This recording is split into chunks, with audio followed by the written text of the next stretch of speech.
শিক্ষার্থীরা, তোমরা যারা বার্ষিক পরীক্ষায় সর্বোচ্চ ভালো ফলাফল পেতে চাও, তোমরা আমাদের এই আর্য পাঠশালা চ্যানেলটি সাবস্ক্রাইব করে রাখো। এই চ্যানেলে তোমরা তোমাদের বার্ষিক পরীক্ষার আগের রাতে সকল বিষয়ের গুরুত্বপূর্ণ সাজেশন পেয়ে যাবে। আসসালামু আলাইকুম প্রিয় শিক্ষার্থীরা, আর্য পাঠশালার নতুন একটি ক্লাসে তোমাদের সবাইকে স্বাগত। আজকে আমি তোমাদের সাথে আলোচনা করব তোমাদের নবম শ্রেণীর বিষয় বিজ্ঞান। এই যে তোমাদের বিষয়টি রয়েছে, এই বিষয়ের তোমাদের একটি স্কুলের প্রশ্ন নিয়ে আলোচনা করব। স্কুলের নাম হচ্ছে ঢাকা রেসিডেন্সিয়াল মডেল কলেজ, যেটি হচ্ছে তোমাদের বার্ষিক পরীক্ষা 2024-এ এসেছে।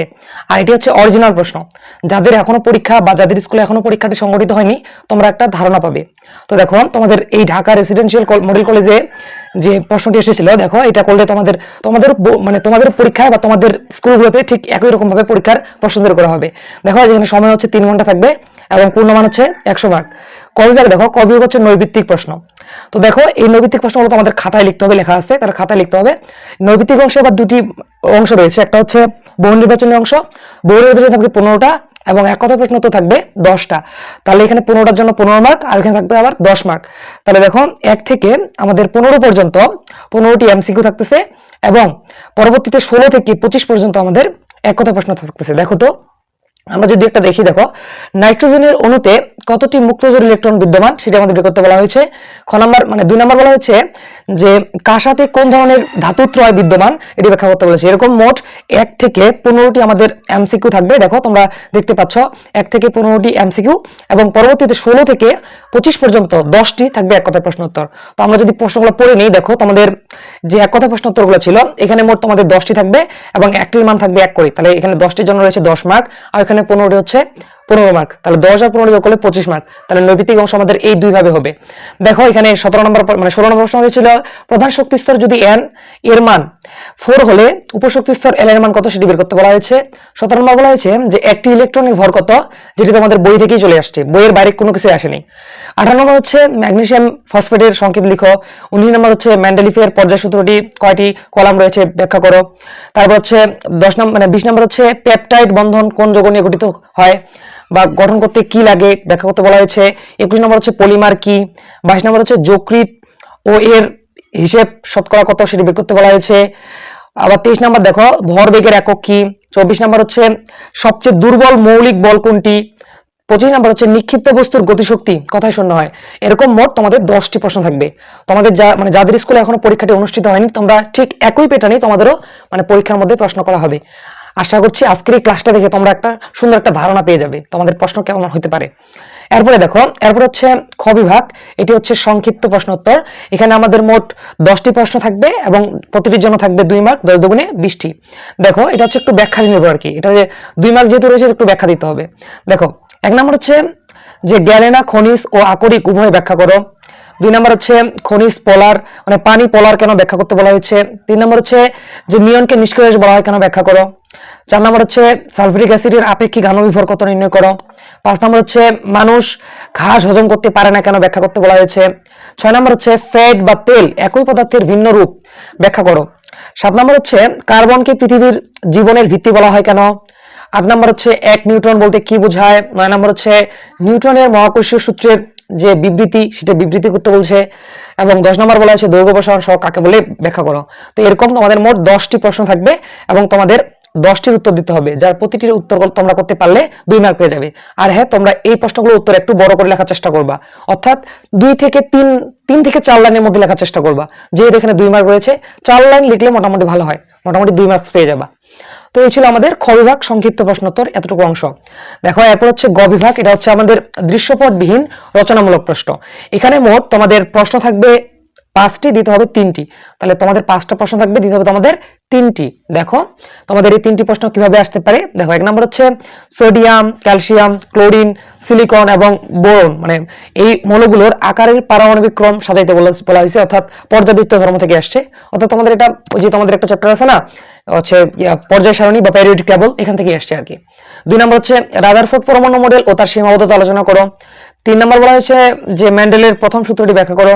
4 নম্বর বলা হয়েছে রাইবোজ ও ডিঅক্সিরাইবোজ সুগারের মধ্যে পার্থক্য কি। এবং 5 নম্বর বলা হয়েছে ত্বরণ কি। এবং নিউটনের দ্বিতীয় সূত্র F = ma প্রমাণ করতে বলা হয়েছে। এটির জন্য রয়েছে মোটামুটি, প্রত্যেকটার জন্য রয়েছে মোটামুটি কত 5 মার্ক করে, একটু বড় করে লিখতে হবে। আর এখানে 3টি উত্তর দিতে হবে। তাহলে 3টার জন্য আমরা পেয়ে যাবো 3 5 15 মার্ক। মাথায় রাখবা এই প্রশ্নগুলো উত্তর একটু বড় বা ব্যাখ্যা সহকারে দিতে হবে, যেহেতু 5 মার্ক রয়েছে। চেষ্টা করবা এক পাতার মধ্যে আনার আর কি। এরপরে দেখো, এরপর হচ্ছে ঘ বিভাগ। এটা হচ্ছে দৃশ্যপট নির্ভর রচনামূলক প্রশ্ন। এখানে মোট তোমাদের প্রশ্ন থাকবে তোমাদের মোটামুটি 7টা, দিতে হবে মাত্র 5টা, যার প্রতিটির জন্য থাকবে 8 মার্ক, তাহলে 5 40 মার্ক। দেখো 1 নম্বর যে প্রশ্নটা বলা হয়েছে, দেখো এ বি সি ডি দুটি পরমাণুর ইলেকট্রন মানে ডায়াগ্রাম চিত্র দেখানো হয়েছে, এবং ক নম্বর বলা হয়েছে ডি আয়নিক ও সমযোজী উভয় যৌগ গঠন করলেও বি কখনো আয়নিক আবার কখনো মানে বি কখনোই আয়নিক যৌগ গঠন করে না, যুক্তি সহ ব্যাখ্যা করতে বলা হয়েছে, যার জন্য রয়েছে 4 মার্ক। এবং দেখো খ নম্বর বলা হচ্ছে BCl2 এবং A2 এই বন্ধন অণুর গঠন 2 এর নিয়ম এবং 8 নিয়ম বিশ্লেষণ করো, অর্থাৎ 2 এর নিয়ম এবং 8 নিয়ম অর্থাৎ octet rules or duet rules ব্যাখ্যা করতে বলা হয়েছে।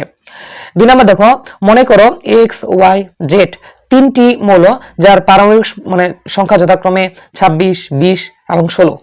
ক নম্বর বলা হয়েছে ইলেকট্রন বিন্যাসের কনফিগারেশনের মাধ্যমে ব্যবহার করে পর্যায় সারণীতে X Y এবং Z মৌলের অবস্থান নির্ণয় করো, যেটির জন্য রয়েছে 4 মার্ক। খ নম্বর বলা হয়েছে উপরের মৌলগুলোর আয়নীকরণ শক্তির তুলনা করো এবং যুক্তি সহ ব্যাখ্যা করো, যেটির জন্য রয়েছে 4 মার্ক। 3 নম্বর হচ্ছে দেখো X একটি মৌল যার ভর দেওয়া আছে 35, আবার X একটি মৌল যার ভর দেওয়া আছে 37 এবং আরেকটা দেওয়া আছে যার হচ্ছে মোটামুটি 39। তোমরা দেখতে পাচ্ছ এটা হচ্ছে এক একটার আইসোটোপ, কারণ আমরা জানি যে কোন মৌলের প্রোটন সংখ্যা সমান কিন্তু ভর সংখ্যা ভিন্ন হলে একে অপরের আইসোটোপ বলা হয়। তাহলে বলা হয়েছে X মৌলের 3টি আইসোটোপ রয়েছে।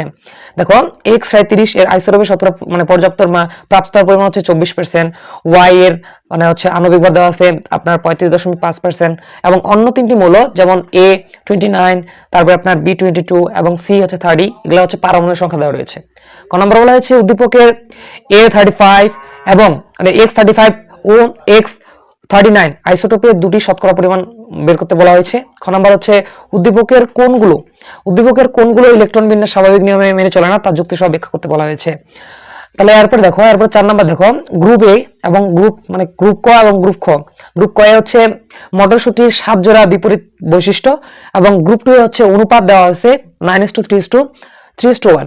ক নম্বর বলা হয়েছে উদ্দীপকের উল্লিখিত ছক ক এর ব্যাখ্যা করো। খ নম্বর বলা হয়েছে উদ্দীপকের উল্লিখিত গ্রুপ খ অনুপাত বিশ্লেষণ করো, অর্থাৎ তোমাদের এটা মেন্ডেলিভের যে সূত্রটি ছিল পর্যায়ে মানে মেন্ডেলিভের যে সূত্রটি ছিল সেখান থেকে এসেছে। 5 নম্বর দেখো, 5 নম্বর দুটি চিত্র দেখতে পাচ্ছ, একটা ডিএনএ চিত্র দেখতে পাচ্ছ আর একটা হচ্ছে অণুচিত্র দেখতে পাচ্ছ। ক নম্বর বলা হয়েছে উদ্দীপকের উল্লিখিত এ এবং বি এর পার্থক্য ব্যাখ্যা করো। খ নম্বর হচ্ছে উদ্দীপকের এ এর গঠন তুলনামূলক আলোচনা করতে বলা হয়েছে। 6 নম্বর প্রশ্ন দেখো, দুটি বৈদ্যুতিক খুঁটির দৈর্ঘ্য হচ্ছে 30 সেন্টিমিটার এবং এটি 30.5 সেন্টিমিটার দুটি খুঁটির সঙ্গে সংযুক্ত করা হলে ওই দিনের তাপমাত্রা যদি 30 ডিগ্রি সেলসিয়াস তাপমাত্রা হয়, তাহলে এক শীতের দিনে বাতাসের তাপমাত্রা 4 ডিগ্রি সেলসিয়াস হয়ে গেলে আয়তন প্রসারণ সহগ দেওয়া হয়েছে 5.67 into 10⁻³ Kelvin/1। ক নম্বর বলা হয়েছে তারের ক্ষেত্র প্রসারণ সহগ বের করো। খ নম্বর বলা হয়েছে যে শীতের দিনে তারটি ছিঁড়ে যাবে কিনা সেটি গাণিতিক বিশ্লেষণের মাধ্যমে দেখাতে বলছে। 7 নম্বর হচ্ছে 2 কেজি ভরের একটি বস্তু 6 Am/1 বেগে খাড়া উপর দিকে নিক্ষেপ করা হলো। একই সময়ে একই ভরের বস্তু একটি এত মিটার অর্থাৎ 200 মিটার উঁচু থেকে ফেলে দেওয়া হলো বিনা বাধায়। এখন বলা হয়েছে ক নম্বর যে কখন তারা মিলিত হবে অর্থাৎ মিলিত হবে। খ নম্বর বলা হয়েছে কখন বস্তুদ্বয়ের গতিশক্তি বিভব শক্তির দ্বিগুণ হবে ব্যাখ্যা করো।